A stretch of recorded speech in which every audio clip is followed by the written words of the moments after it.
Manakah prihatin yang diberi? Suara saya dah mula naik barang dah ni.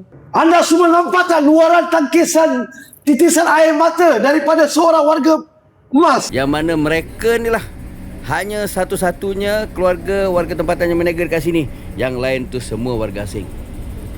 Semua warga asing yang berniaga di sini. Ini Puan Zainon bersama ahli keluarga dia, anak dia. Mereka berniaga sini daripada 2021. Tak ada lesen. Mereka turun naik minta lesen, tapi hampa. Malahan kesudahannya beberapa kali mereka akan diangkut, disita barang-barang mereka ni, dibawa pulang ke markas dekat sana. Dan akhirnya bila tuntut balik, hanya tray saja yang ada. Yang lain semua hangus, tak tahu ke mana. Jadi itulah penderitaan warga tempatan. Salam sejahtera, salam ukhuwah dan salam satu Malaysia. Nama saya Datuk Seri Raj Manikem. Saya daripada Wakil Suara Rakyat. Hari ini kami berkumpul di kawasan Selayang, di mana kami terdapat 3 aduan untuk mereka tidak tahu bagaimana menyelesaikan masalah-masalah terkini. Hari ini agenda yang kita nak perbincangkan adalah isu perlesenan, di mana pengadu telah membuat satu permohonan dalam jangka 5 tahun selepas PRU 15. Mereka sekeluarganya berniaga di Pasar Baru Selayang, menjual bahan basah seperti ikan dan sebagainya. Sebelum PRU 15, mereka telah berniaga dan mendapat pendapatan dan mereka hidup kesejahteraan daripada sokongan kerajaan sebelumnya. Selepas PRU 16, Adis Perbandaran telah menyekat dan mereka suruh untuk membuat permohonan baru untuk mendapatkan lesen. Justrunya, selepas mereka telah membuat permohonan, sehingga kini mereka tidak mendapat kelulusan.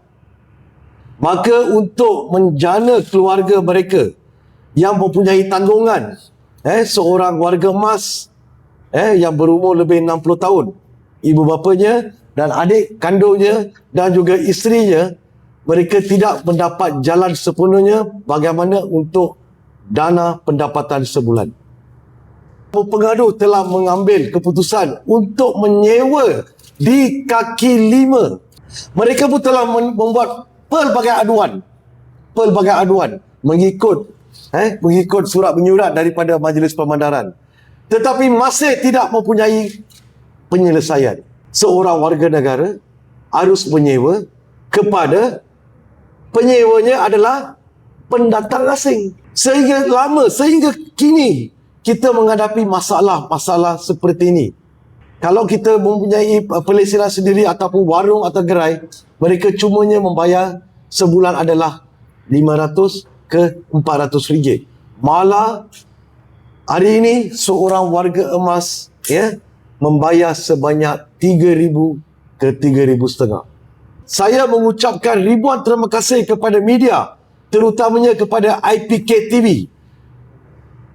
Kami menyeru melalui media untuk mendapat warkah kepada Majlis Perbandaran untuk mendapat satu penyelesaian yang sewajarnya. Bagaimana masyarakat, terutamanya kepada usahawan-usahawan kecilan yang masih tidak menerima pelesenan yang sah.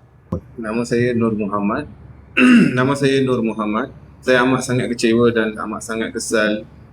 Selama 4 dan hingga 5 tahun kami berniaga, kami tidak mendapat secara kelulusan daripada Majlis Perbandaran. Dengan itu, saya harap dan saya mohon supaya saya mendapat satu kelulusan ataupun satu permohonan untuk mendapatkan lesen yang secara sah. Tetapi waktu itu saya sangat kesal kerana kami diberi peluang untuk berniaga, tetapi ada bisnes dan ada juga daripada sisi kiri kanan kami memang ada fight, memang business fight memang tinggi. Jadi memang kami susah untuk kami untuk membayar sewa tersebut. Salah satu faktor itu adalah warga asing. Nama saya Zainun. Saya tinggal di Selayang selama 30 tahun. Saya bekerja sambil berniaga lah. Saya bekerja di rumah amal. Rumah amal tu rumah orang kurang upaya lah. Tapi sambil tu saya mencari lagi tambahkan rezeki untuk cucu-cucu saya yang di sana dulu tu cucu-cucu saya. Cucu-cucu saya tu ada yang ibu, ada yang tak ada ayah. Jadi saya terpaksa tanggung cucu-cucu saya. Jadi saya terpaksa berniaga jual barang-barang basah ni. Tapi itulah kadang-kadang ini warga asing ni ada ramai-ramai, kita pun tak boleh nak berniaga dengan tenang hati. MPS datang, DBK datang, semua sekali barang angkut. Sekali barang-barang saya pun diorang angkut. Saya tak boleh nak bersuara, takut dengan diorang. Diorang kadang-kadang jerit-jerit. Jadi saya takut. Jadi saya lepas bagi je dia orang ambil barang, meja ke apa-apa semua dia orang angkut sekali. Saya pun banyak lama dah sabar-sabar, tapi saya memang tak boleh tak sabar tu. Saya cari Datuk Raj untuk tolong saya. Ada masa ada gerai warga asing dia tak nak ambil barang, kita punya dia orang ambil. Double standard lah. Kalau kita tanya dan cakap tak ada apa cik, tak ada apa cik. Cakap macam tu dia jalan terus jalan, bawa angkut barang terus jalan. Warga asing ada yang diorang bagi berniaga, dia ambil sikit-sikit barang jalan. Rangkut tak ada ambil pun ada. Yang kita punya dia angkut semua, dia angkut. Dah banyak kali cakap ambil IC tengok, gambar tangkap, lepas tu bagi dia cakap ambil barang ambil. Meja semua angkut. Kadang-kadang yang tray-tray kuning semua angkut, kena beli baru lagi sekali. Minta pihak daripada pihak majlis untuk mempermudahkan untuk pembuatan lesen dan mempermudahkan untuk mereka berniaga, sebab kita ni selaku rakyat, kita ada hak kita. So di mana hak kami yang sebenar sekarang sebagai selaku rakyat? Itu yang persoalan kami. Contoh satu saya bagi satu. Ini isu dia pada peniaga mereka. Sekarang dah tergantung berapa tempat yang kita nampak dekat Selayang kosong. Berapa nampak yang kita nampak gerai kosong. Tetapi berapa yang kita nampak senang warga asing yang berniaga. Okay? So kenapa rakyat kita sulit?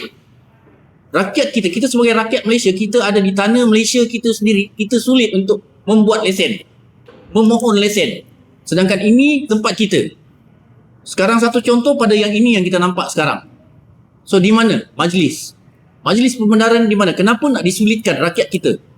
Saya mengucapkan ribuan terima kasih kepada saudara-saudari untuk memberi peluang saya, memberi semangat untuk meluahkan perasaan saya, dan saya mengharapkan mendapatkan satu perlesenan untuk sambil berniaga dengan aman damai.